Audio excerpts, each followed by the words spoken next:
Florida puts the beat down on Alabama in the swamp to really put themselves in position to take full control of the SEC. They'll play Texas A&M in their next game, and that'll be for first place in the conference. But Florida was so dominant inside, and it's really been the different story for them second half of the season compared to what was going on early on. I think they were playing way too much through their guards, and they're living and dying by the bigs now, and it's turning them into a potential national championship contender once again in Gainesville. Alabama honestly never stood a chance against the Gators. They were really trying to trade threes for twos, and now that does work, but you've got to make more threes than they made tonight. Alabama didn't shoot the lights out of the ball, which is what they would needed to do to keep up with Florida. Florida was just pounding them in the paint. Over 60 points in the paint tonight for the Gators. And again, this is all about the bigs for Florida. The bigs last year, that group, Glotton, Rubin, Haugh, Condon, they combined for 29 points a game and 25 rebounds on the team that ended up winning a national championship.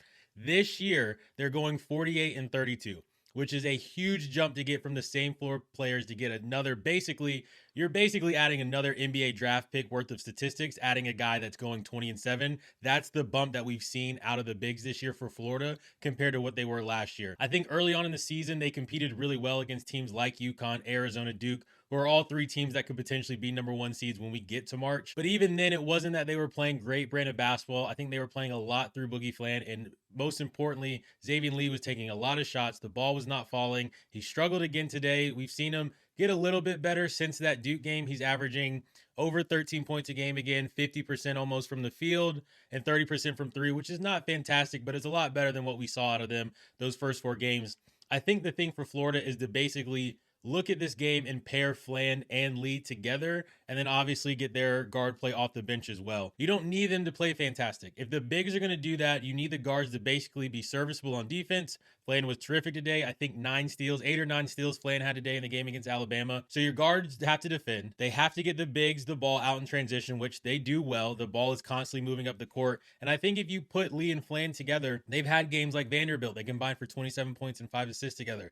The game against Tennessee, 33 points, 8 assists. And you're getting more and more minutes out of Urban. He's up over 20 minutes a night now, almost up to 10 points a game as well. And he looked really smooth and good too. So I think if you're Florida, you look at last year's team, it was better and they won a national championship. And part of that was because of what Clayton Jr. was doing, as well as Elijah Martin. You look at the guards this year, they're not obviously quite what that guard play was last year, but your bigs are even more productive, going up 20 points, going up 7 boards across those 4 guys. You just need Fland, Lee, and Urban to just basically be serviceable and have a couple games. And that is the scary thing to me. When they do get into March, if those guards start cooking, or we start seeing a Lee that we saw at Princeton, even just 3/4 of what we saw at Princeton, Florida is going to be really difficult to beat through March Madness. And the big thing about them is when you look at these March Madness teams, you look at teams like Michigan, who have a ton of firepower, but have some major weaknesses and flaws that could be exploited when we get to March. This Florida team, what they do well is going to travel everywhere. The bigs, the defense. Rubin has been a great defender all season, but that possession today where he switches on 2 guards against Alabama, defends them on the wing, defends them in the paint, and ends up causing a travel,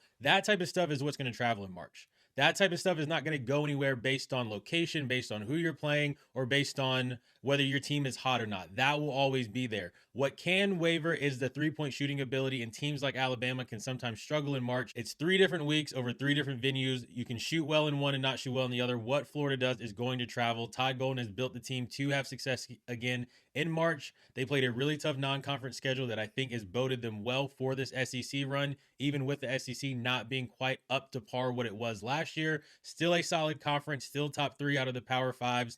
Florida looks like the best team to me. I know A&M is technically first right now. We'll get that game squared away this week, but I think the Gators are the best team in the SEC, and they are starting to look like a top 10, top 5 team in the country, possibly even. So really good showing for them tonight. The bigs are fantastic, and if they continue to do that, Florida could absolutely put themselves in a situation to get back to the Final Four, and at that point, it's 2 games in 3 days. Can you win another natty, and could Florida go back-to-back, which would be crazy to see UConn go back-to-back and then see Florida go back-to-back when it's been so long to get programs to do that feat. You get 2 in a row would be absolutely insane, even with the parity that we have in college basketball now. Honestly, it would be cool to see. I like seeing the championships go around, but if a team is dominant and a team deserves to win it, they shouldn't lose it, because we as fans want to see something different. So big ups to Florida, big ups to Golden for putting this group together again, and we'll see how that Texas A&M game goes later this week. Please hit like, share the video, hit subscribe to enter your name in the portal, and we'll see you guys on the next one. Thanks.